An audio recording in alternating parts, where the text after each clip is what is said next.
In this video, we'll try to understand what is the meaning of prop cantilever beam and how to draw shear force and bending moment diagram in case of prop cantilever beam. So as shown over here, we are having a cantilever beam carrying a central point load W. Total span length is L. Now in this particular case,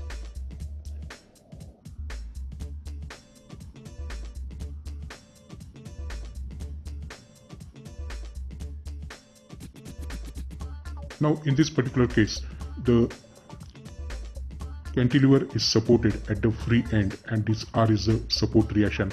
So such beam is known as the prop cantilever beam. In our regular cantilever, we are not supporting the free end.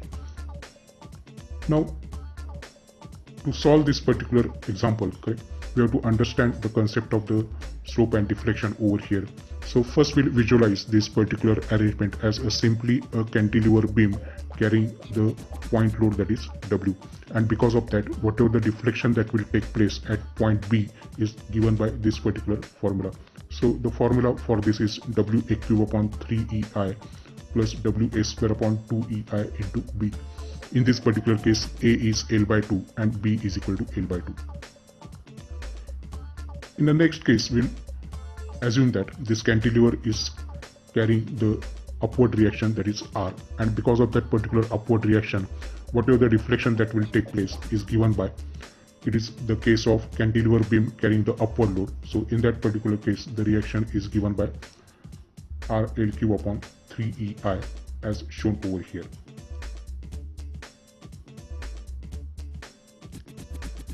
Now, as you can see over here, the deflection of this particular point B is 0. So we can say that the downward deflection which is caused due to this load W must be equal to the upward deflection that is caused due to this reaction R.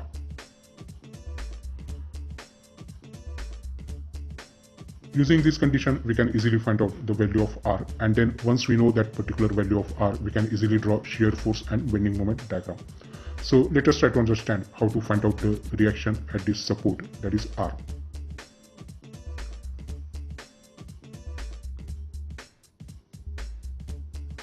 So here we have drawn the same diagram, and now as we have seen earlier that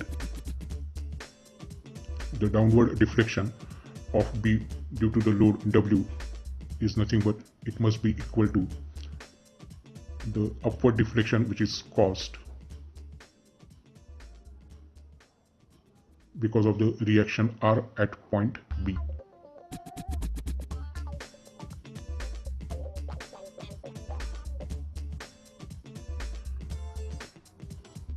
So as you can see over here, we have shown the reaction R at the free end. And we know that the formula just now we have seen that the downward deflection is given by WA cube upon 3EI plus WA square upon 2EI into B, and that is equal to RL cube upon 3EI. Now substitute the values of A and B. So W upon 3EI, we will keep it as it is. In place of A, we can substitute L by 2. So this is L by 2 and cube of that plus W upon 2EI, and in place of A it is L by 2 and in place of B also it is L by 2. Now let us simplify further. So this is W upon 3EI, this term as it is. This is L cube upon 8 plus W upon 2EI as it is. This is L square by 4 into L by 2, and that must be equal to RL cube upon 3EI.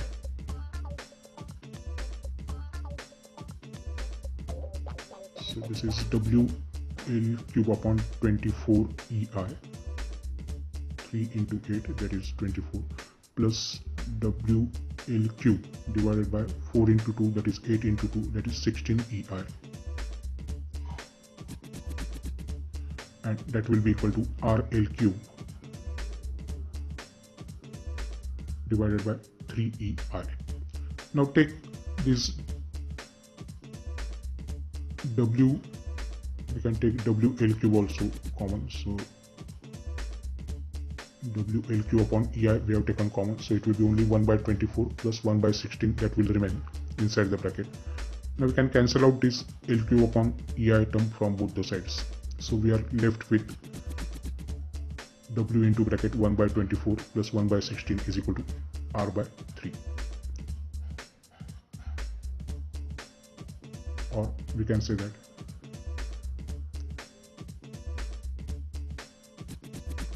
this is 3W and 1 by 24 plus 1 by 16, that value is nothing but 5 by 48, or we can say that it will be nothing but 5W by 16. So this is the value of reaction R. Now we have to find out the reaction RA in this particular case. So once again we'll draw the diagram over here. Now we apply our basic condition of equilibrium. Summation of forces in y direction is equal to 0.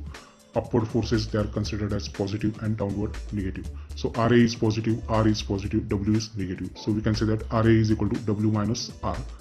So that is 16W minus 5W divided by 16. So that is nothing but 11W upon 16. So this is the value of reaction at point A.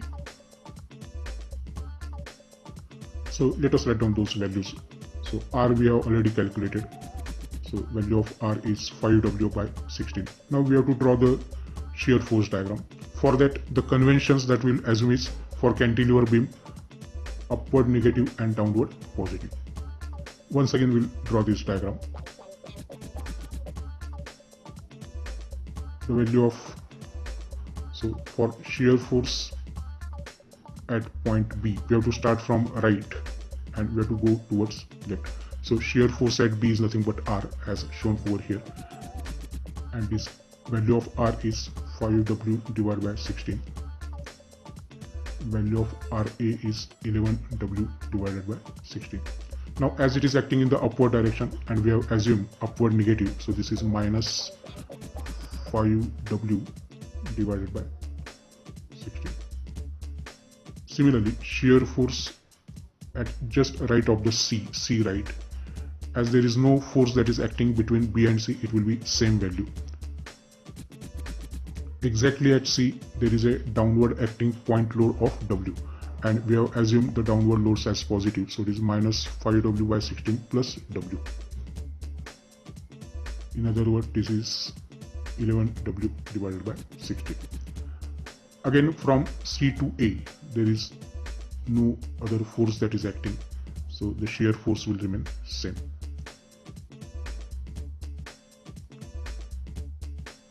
And we can draw the shear force diagram.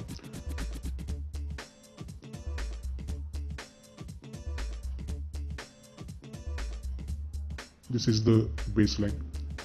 At B it is minus 5W by 16, so it is below the baseline. Up to C right it will remain the same. Exactly at C that value is changing, so this is 5W by 16, but exactly at point C it is 11W. This is, and it is remaining same from C to A, and those values are positive, so it is 11W upon 16 at point C, exactly at point C, and at point A also it is 11 by 16, and that is confirmed because RA we have already calculated as 11W upon 16. Now let us see how to draw the bending moment diagram. So first we have to make the bending moment calculation. The conventions are clockwise negative and anti-clockwise positive.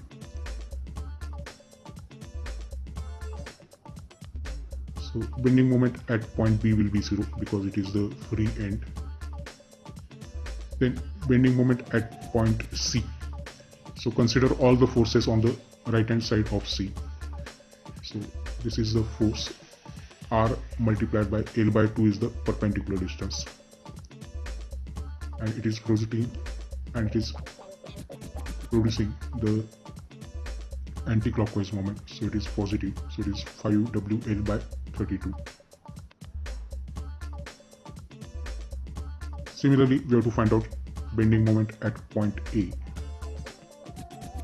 Again, consider all the forces which are present on the right hand side of A.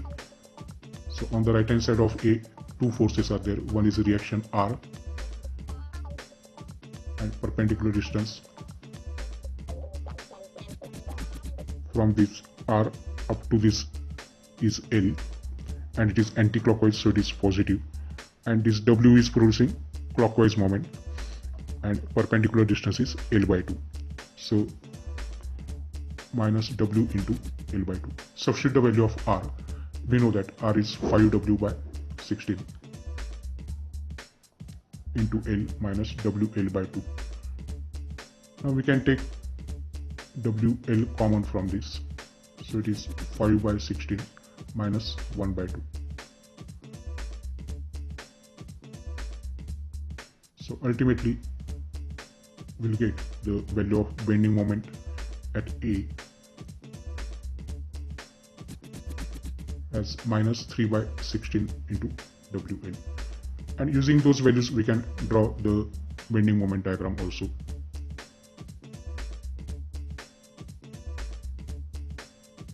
So at point B the bending moment value is 0, at point C it is 5WL by 32, so that point you can locate over here on the positive side, and at point A it is minus 3 by 16, so it is 3 by 16 WL on the negative sign or below the baseline, and then just join these particular points so that we can easily get the bending moment diagram. Now let us see this shear force and bending moment diagram in the actual animation form also. So this is the point of contraflexion where the bending moment diagram is changing its sign from positive to negative. So as we have already calculated, R is 5 by 16. So the shear force diagram we can draw, which we have already drawn, but now see it in the animation form.